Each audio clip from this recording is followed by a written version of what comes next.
Welcome to the Unitarian Society of New Haven, and Happy Father's Day. I am Rich Stockton, Chair of the Worship Committee and your Worship Associate today. If you're joining us for the first time, we're so glad you chose to spend this time with us. We meet electronically for now, but we look forward to being together again in person. The email address of the membership team is on the screen, and you can join a Zoom meeting after the service to be part of a weekly Welcome Corner visitor chat.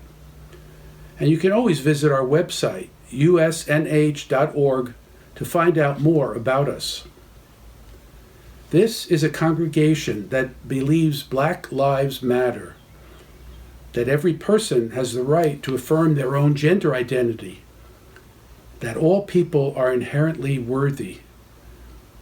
We acknowledge that our sanctuary sits on the land traditionally that of the Quinnipiac and other Native people. As a congregation, we seek to heal the wounds of the past and present in ongoing work of reconciliation. We're delighted to welcome you to our annual Flower Communion service today. This service was inspired by Norbert Čapek, who founded the Unitarian Church in what was then called Czechoslovakia. He introduced this special ritual to that church on June 4th, 1923. For some time, he had felt the need for some symbolic ritual that would bind people more closely together. The format had to be one that would not alienate any who had forsaken other religious traditions. The traditional Christian communion service with bread and wine was unacceptable to some members of his congregation. And so he turned to the native beauty of their countryside for elements of a communion which would be genuine to them. This simple service was the result. It was such a success it was held yearly just before the summer recess of the church. In prior years at our congregation, you have been asked to bring a flower for this service. When you arrived, vases stood waiting in the lobby. You placed your own flower in a vase, signifying that it was by your own free will you joined with others in one united fellowship. Young attendants carried the vases to the front of the sanctuary and placed them on a table. The flowers were blessed and then taken back to the lobby. As each person left the service, they took a flower other than the one they had brought. We will celebrate the diverse beauty of our community in the same way today, but with a virtual twist. It is often said that the flowers represent the people of the congregation, and we are a beautiful bouquet. While this year we cannot physically bring flowers to our altar, We bring so much more to this space. Our love, our hope, our energy, our flexibility, and our creativity. These are the blossoms we send like seeds on the wind into this shared sacred space. And we also sent pictures of our favorite flowers, which have been made into a virtual flower procession.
Please join in saying the words in the order of service for lighting our chalice, the symbol of Unitarian Universalism.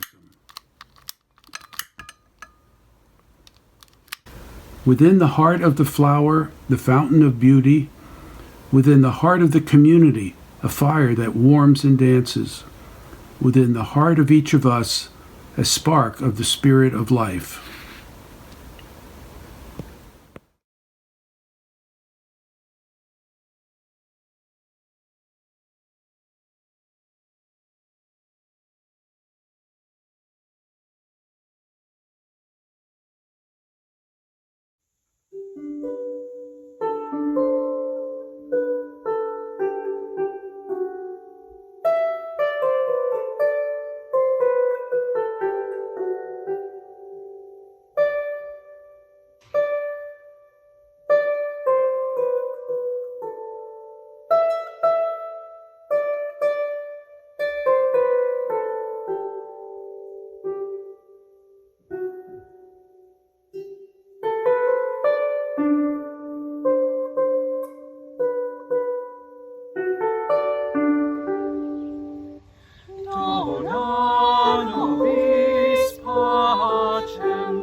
I now invite you to join with me in holding in our hearts the joys and sorrows of this community, closing your eyes and going inward if you are comfortable doing so.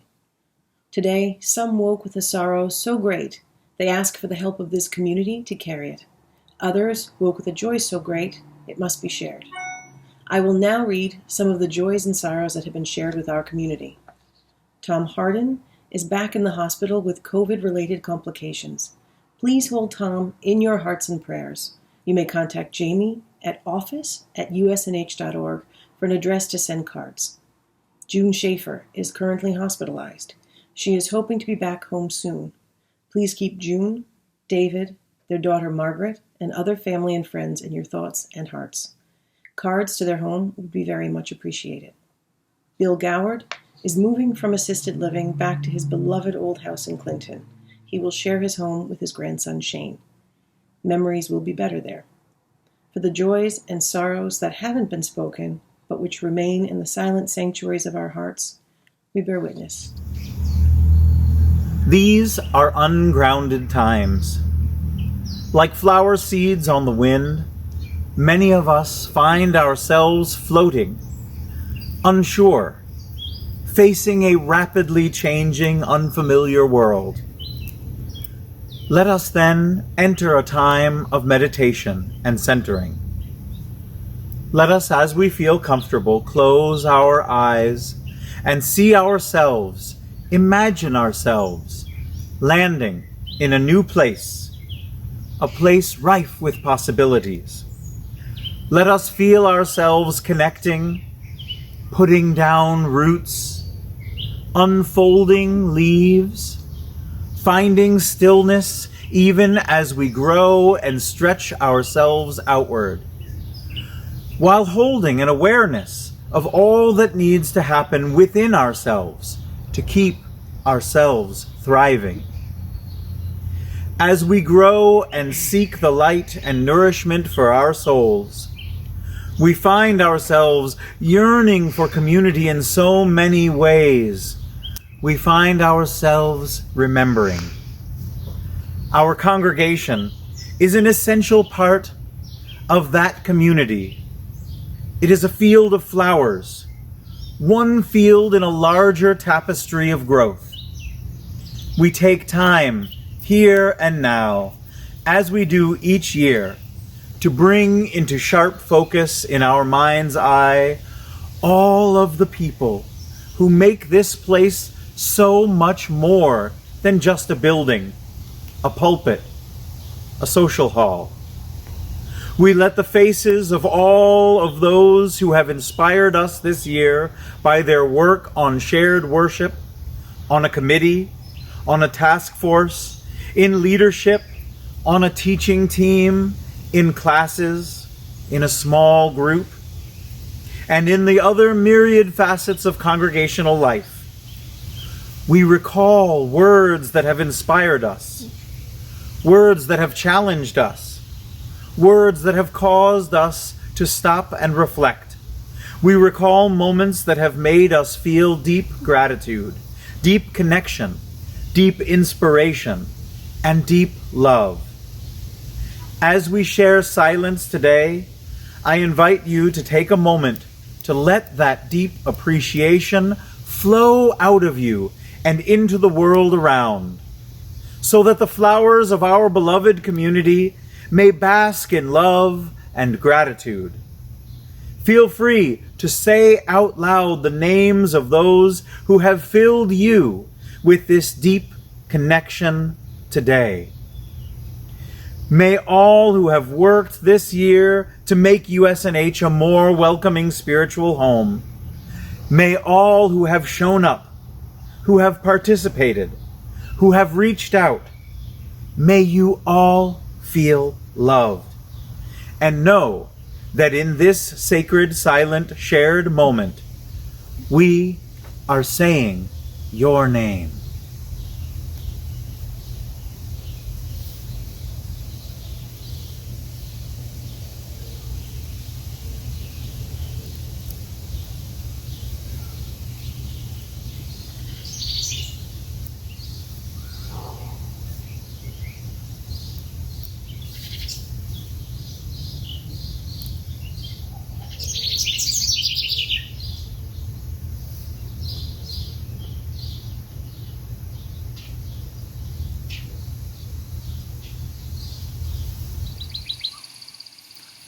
Good morning. My name is David Jones. Today's reading is The Metamorphosis of a Narcissus by Jesse Christ.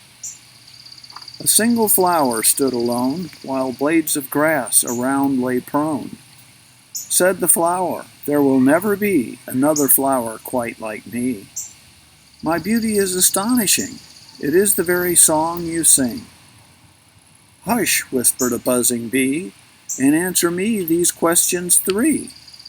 If your beauty is truly more, then what on earth are you striving for?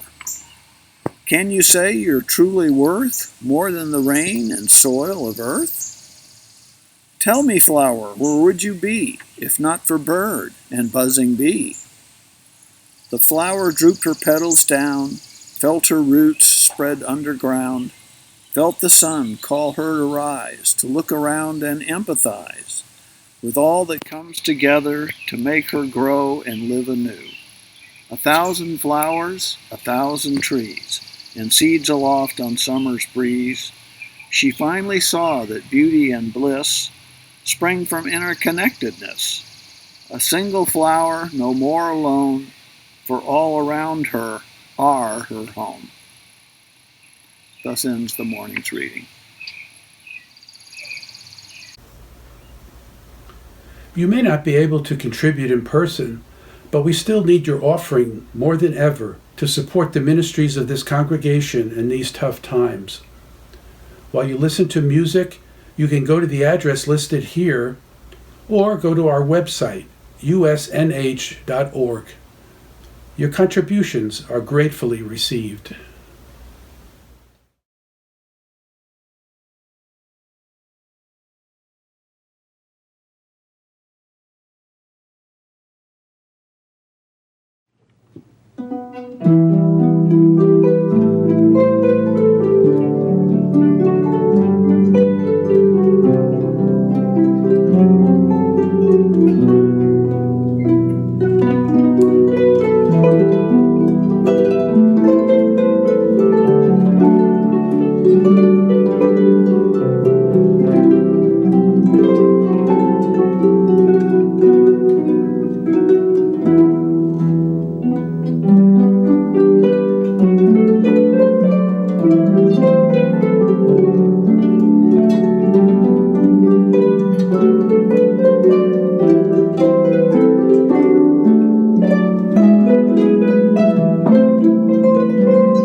Good morning. My name is Lisa Anderson, and I'm a new member of the Worship Committee. Today we are incorporating words of gratitude for our dear interim minister, Reverend John Marsh, into our service. Originally, we had planned to have a celebration in his presence, but like so many things in our lives, we are pivoting in a different direction. Gratitude is a spiritual practice that nourishes all our souls. In the last years, we have shared USNH with a number of ministers, and they have provided us with diverse and precious gifts.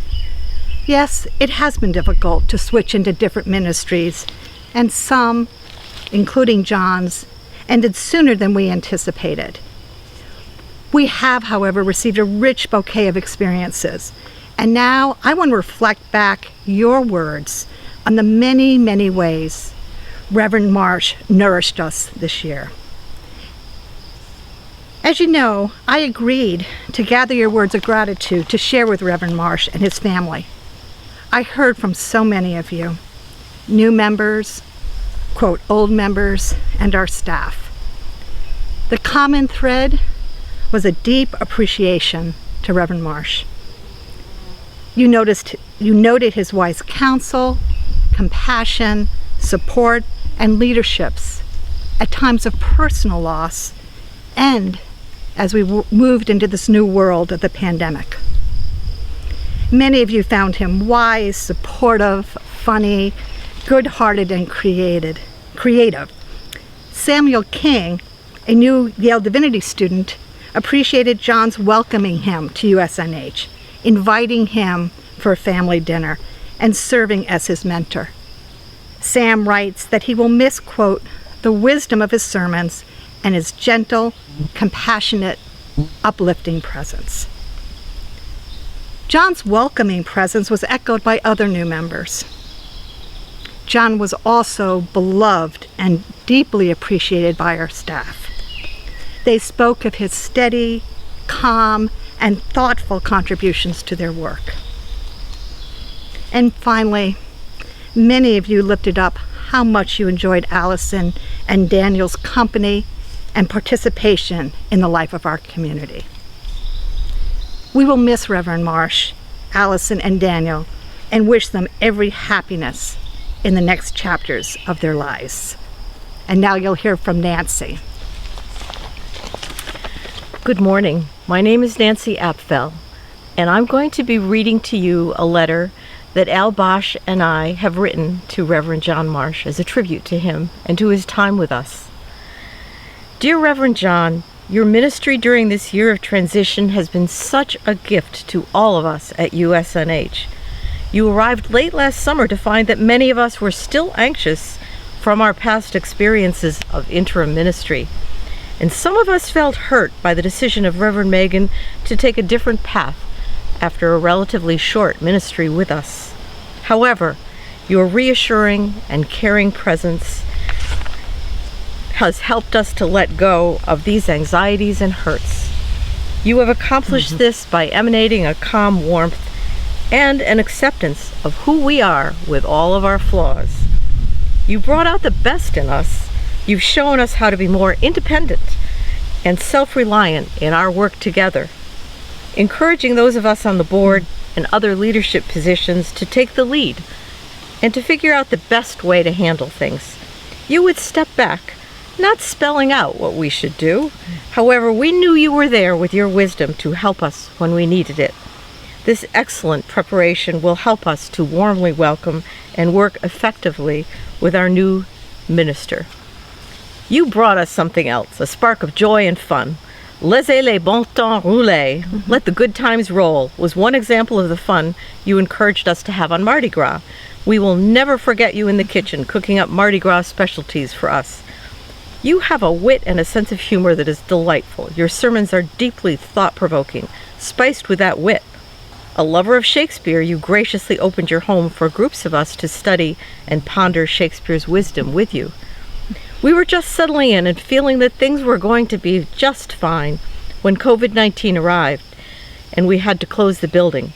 You adjusted quickly and adeptly to these frightening times, reassuring us of continuity and of community.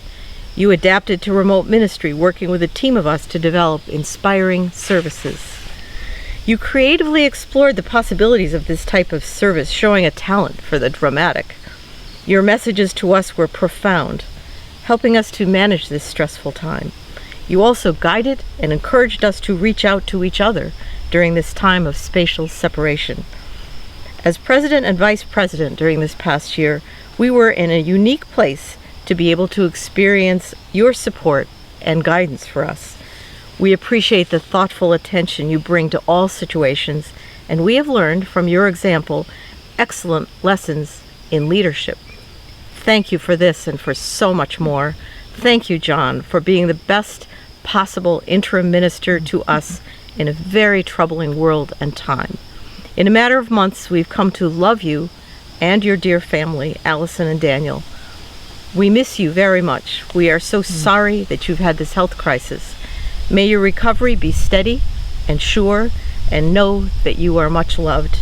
Holding you, Allison, and Daniel in our hearts, Al Bosch and Nancy Apfel.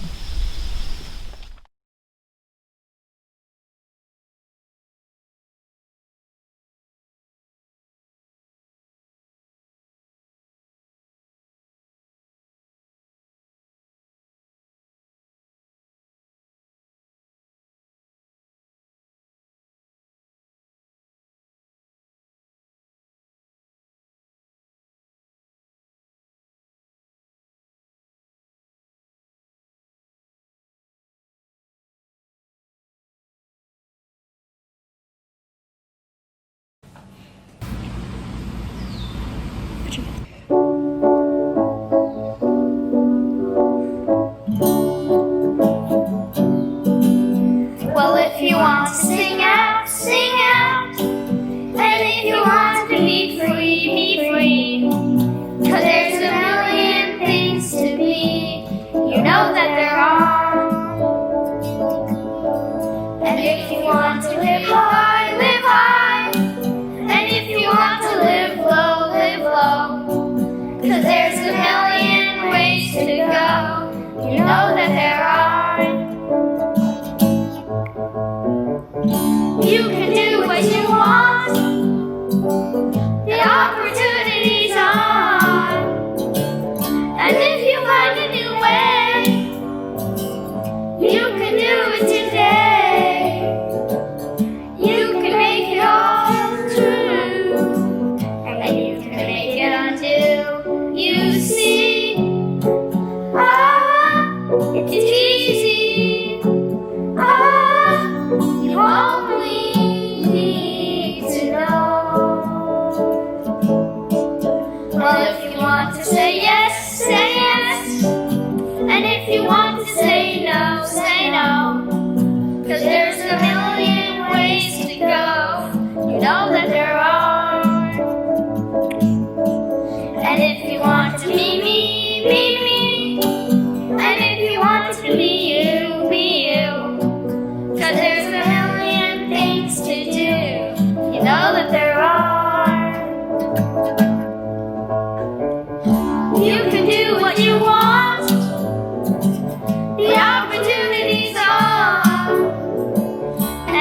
make it all true. And you can make it until you see.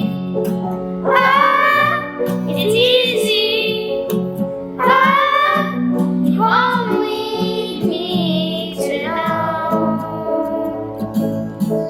Well, if you want to sing out, sing out. And if you want to be free, be free. 'Cause there's a million things to be. You know that there are, you know that they are, you know that there are, you know that they are, you know that there are.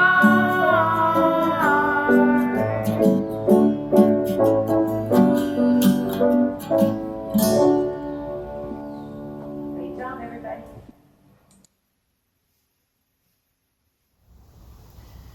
Our story this morning is called A Communion in the Meadow, also known as The Seeds Were Afraid to Leave.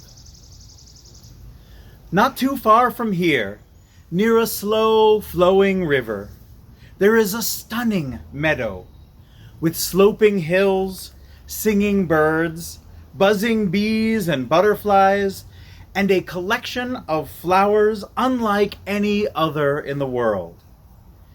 Every color, every size, and every shape of flower grows there. While some of the flowers are native to this meadow, over the years many other seeds have come from what seems like everywhere imaginable, seeking a place to put down roots and flourish. They'd heard tales about fresh air, abundant sun and rain, and endless open expanse paved with the richest topsoil. Some of the seeds had come by water, carried by streams and storms. Some of them didn't come by choice, transported by fur and fowl. Others had just floated in on the breeze. Still others dropped from flowers right there in the meadow, whose great-great-great-grand flowers first pollinized this land hundreds of years ago. If you ask them, the flowers would tell you they are proud of their meadow, claiming that it's the best meadow of all the meadows. The flowers usually spend their time hanging out with their best buds, pedaling by the river, and humming some part of the national anthem. They talk all the time about the meadow's diversity, its chic feel, and its sprawling, sunny real estate, complete with thoroughly adequate drainage. But if you look closely past the veneer of shiny, happy-looking blossoms, you'll notice something is amiss. To understand what's wrong, you need to know this: each and every flower devotes the majority of its time and energy to one thing above all others: creating seeds. Why do they strive to lift themselves up and distinguish themselves among the flower masses? Seeds. Why do they open themselves wide to the elements and the dangers of the world? Seeds. Why do they spend time and energy working overtime just to produce nectar so that the bees and hummingbirds and butterflies can lap it up and fly off? You got it. Seeds. For the meadow flowers, life is all about raising and nurturing the next generation, a generation that they dream will have an even better life than they did growing up. All any flower wants is just a patch of fertile ground, some sun, some rain, and to raise a few hundred seeds. The toughest moment in a flower's life, therefore, is when they must let their seeds go, flying away on the breeze, carried away in a carefully constructive protective shell by birds, or simply dropping on the ground where they might be swept away at a moment's notice. It's scary, but it's life, and all flowers know that it's the way of things. However, this year, some of the developing seeds are looking at the world around them in the meadow and are asking big, important questions. They are seeing danger after danger, and they are rightly afraid. The meadow, for all its promise of peace and prosperity, is not as much of a paradise as it might seem. The recently developed communication networks, FNN, Flower News Network, and Bloomberg News Empire, not to mention the conspicuous gossip of neighborhood foxes and twittering red and blue birds, have filled everyone's attention with stories from across the meadow of flower power plays and shady policies that only benefit a tiny percentage of the meadow's residents. It is more and more obvious that old tensions are just as present here as ever. There are some flowers who have never liked all this plant diversity. They shake their heads at the new arrivals and try to find new and even sneakier ways to keep it to themselves. Thorny roses and sunflowers have built high-rising structures that overshadow native plants and use more resources to sustain them. Some flowers, like bittersweet nightshade and border privet, have been filmed wrapping themselves around less fortunate neighbors and climbing to success, using them as stepping stones. All of this has led to many developing seeds asking their parent plants if it's safe to leave home. Will they be okay out there? And the flowers that have given everything they have to create and raise these seeds don't have an answer. In fact, many of them have the same worries and fears that their precious seeds do. So the seeds, the purest beauty of the world, the lifeline for so many, are in a state of profound doubt. Their fear is real, and they do not want to spread themselves out into the world. What can we do? What will happen to this glorious meadow, full of promise, yet full of danger? As the parent flowers hug and hold their seeds close, they sing to them, to calm them, to center them, to prepare them for action.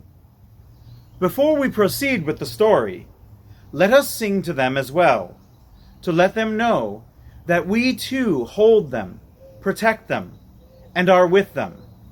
Let us sing, Spirit of Life. Spirit of life, come unto me. Sing in my heart all the stirrings of compassion. Blow in the wind, rise in the sea, move in the hand, giving life the shape of justice. Roots hold me close, wings set me free. Spirit of life, come to me, come to me. Spirit of life, come unto me. Sing in my heart all the stirrings of compassion. Blow in the wind, rise in the sea, move in the hand, giving life the shape of justice. Roots hold me close, wings set me free.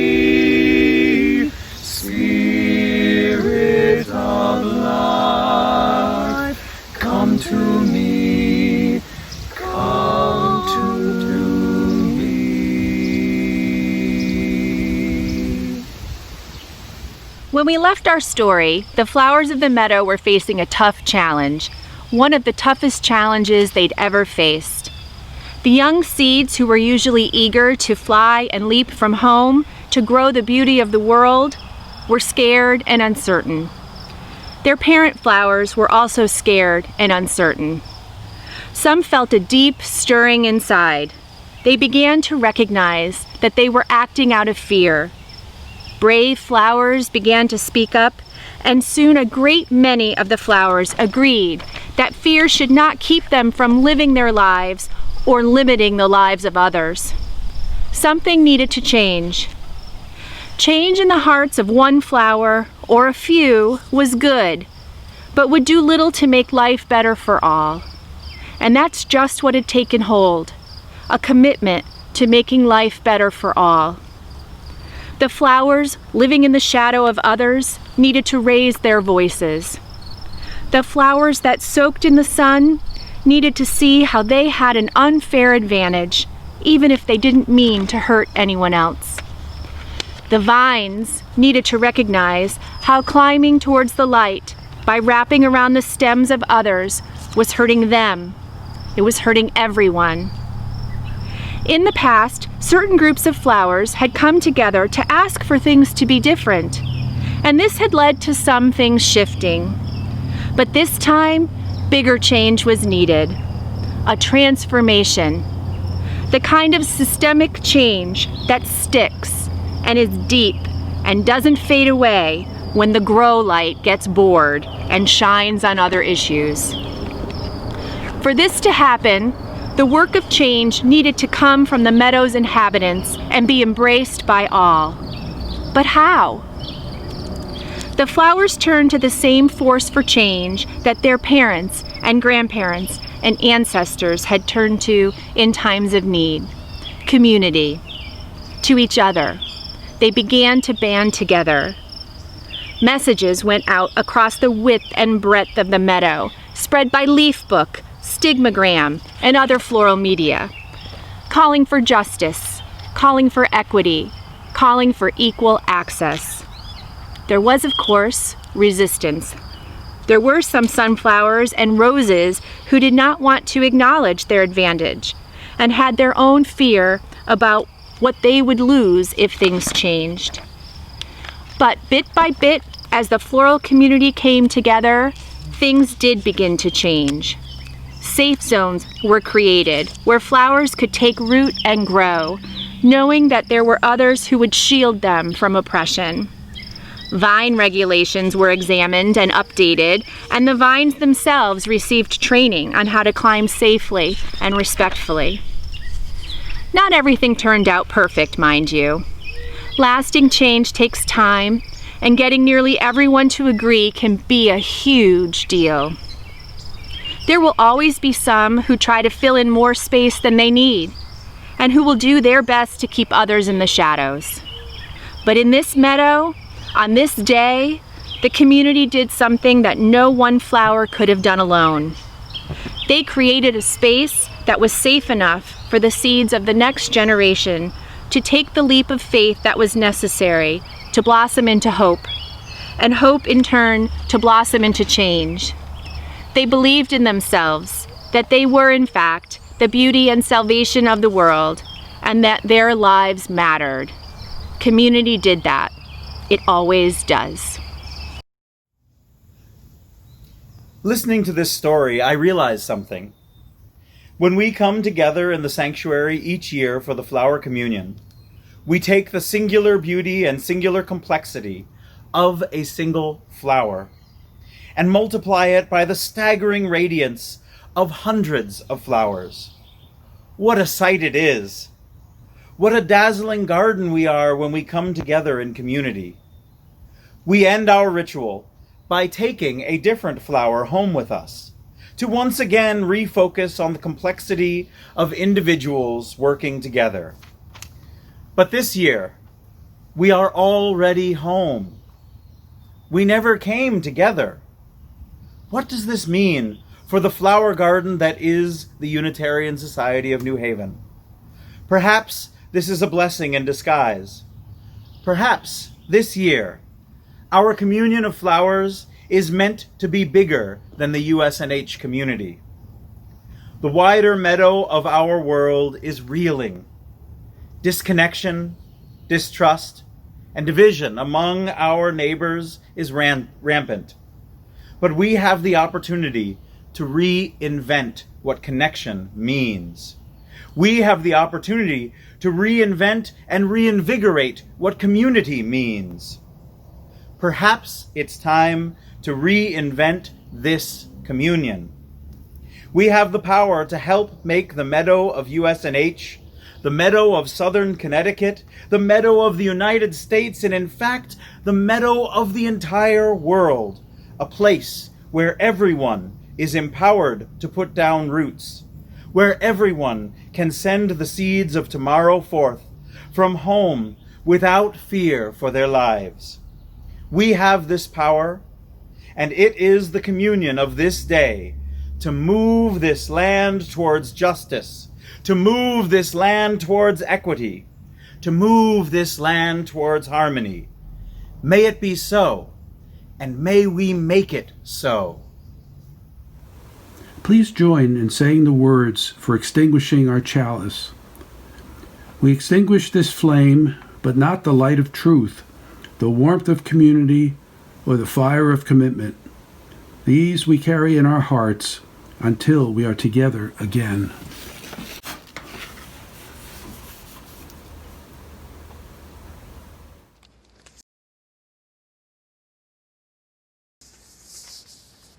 May the road rise to meet you.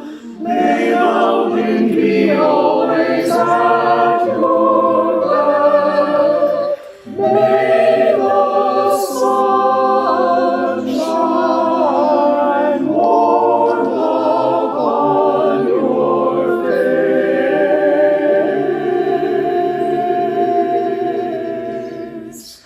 May the rain fall soft upon your fields, and until we meet again, may God hold you in the palm of His hand.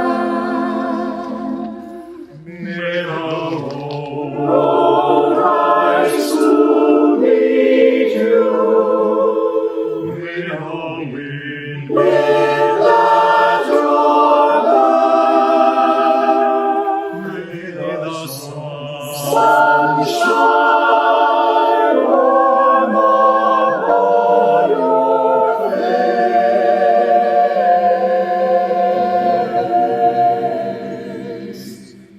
May the rain fall soft till we meet again.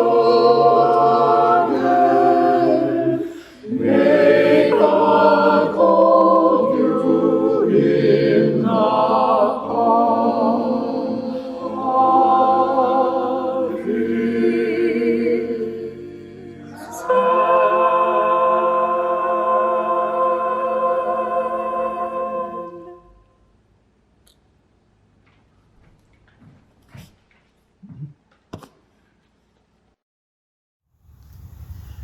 Most of you watching this service have received a letter this week which contained a piece of principal seed paper like these.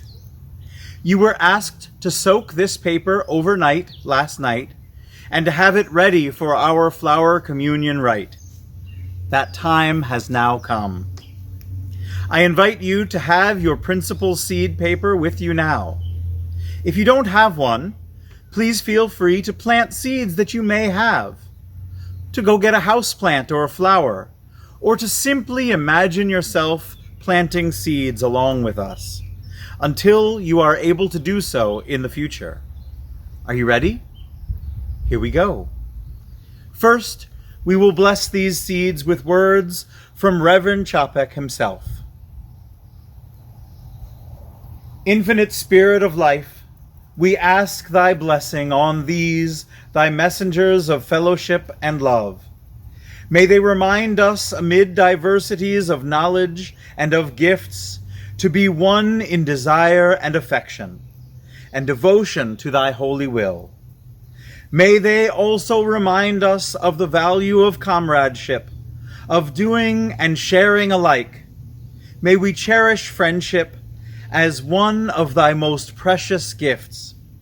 May we not let awareness of another's talents discourage us or sully our relationship, but may we realize that whatever we can do, great or small, the efforts of all of us are needed to do thy work in this world. Now, the seeds that you hold are blessed and ready to be planted. In a moment, those that are watching this video via Zoom will find yourselves in a breakout room with a few other people. I invite you to introduce yourselves and greet the others in your room, and then share in a collective planting ritual. Again, in lieu of receiving a flower from someone this year, we are giving flowers to ourselves, our community, and to the world. Some of you will plant in flower pots that you've prepared. Some will bring your cameras outside and plant outdoors. Some will not participate in this ritual in real time, but will share through your presence, knowing that the next flower seeds you plant, whenever or wherever that is, will be a blessed part of this flower communion. So go and plant, my friends. Plant the seeds of hope, of love, of change, of justice. And may the blooms you cultivate here today and in the coming days bring us all into ever deeper, ever more blessed community. May it be so, and may we make it so.